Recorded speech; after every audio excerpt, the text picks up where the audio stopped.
তেজগাঁ শিল্পাঞ্চল থানা শাখা আয়োজিত আজকের এই শীত বস্ত্র বিতরণ অনুষ্ঠানের সহযোগিতা সভাপতি মনিরুজ্জামান মনির আমাদের মাঝে উপস্থিত আছেন।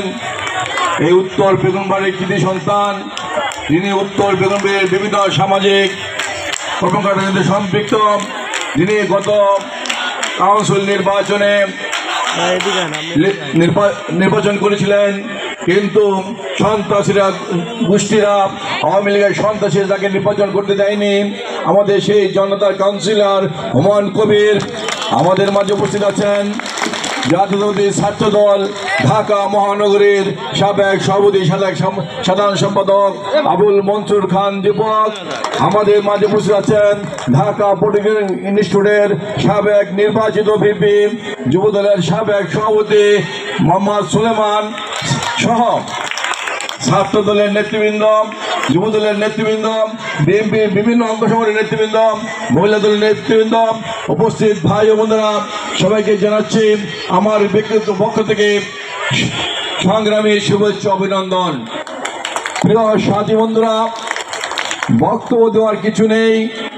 আজকে একটি গোষ্ঠী ঘোলা পানিতে মাছ শিকার করতে চায়, যেমনি ভাবে ৭১ সনেও ওই গোষ্ঠীটি ঘোলা পানিতে মাছ শিকার করতে চেয়েছিল, ব্যর্থ হয়েছে।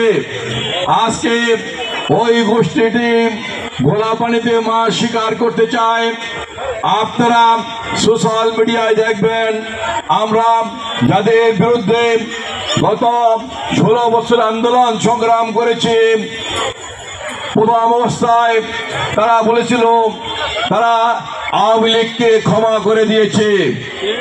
এখন দেখতে পাচ্ছি একে একে বিভিন্ন এলাকায় তারা আওয়ামী লীগকে তাদের সঙ্গী বানিয়ে, তাদের কাঁধে নিয়ে, তাদের বগল তলায় নিয়ে ঘুরছে এবং কাজ করছে।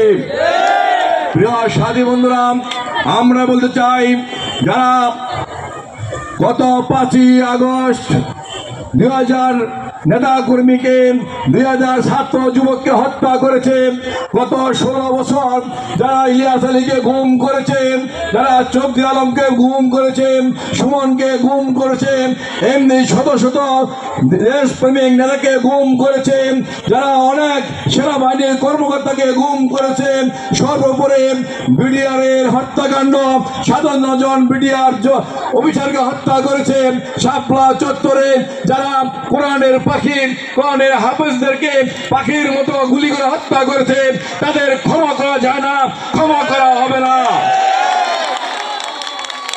তাদেরকে সাথে নেওয়ার, তাদেরকে ক্ষমা করে দেওয়ার অধিকার কারণেই আমরা শহীদ জিয়ার সৈনিকরা বলতে চাই,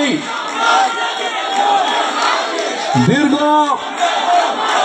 ১৬ বছর আন্দোলন সংগ্রাম করে সর্বশেষ গত বছর আগস্ট মাসের ছাত্র আন্দোলনকে তারেক রহমানের নেতৃত্বে, তারেক রহমান বাংলাদেশের যুব সমাজকে, ছাত্র সমাজকে, শ্রমিক সমাজকে ঐক্যবদ্ধ করে সেই ছাত্র জনতার আন্দোলনের সাথে একত্রিত করে আন্দোলন বেগবান করে শেখ হাসিনার পদত্যাগ নিশ্চিত করেছে। শেখ হাসিনার মন্ত্রীরা, শেখ হাসিনার এমপিরা তারা চোরের মতো পার্শ্ববর্তী রাষ্ট্রে পালিয়ে গিয়েছে।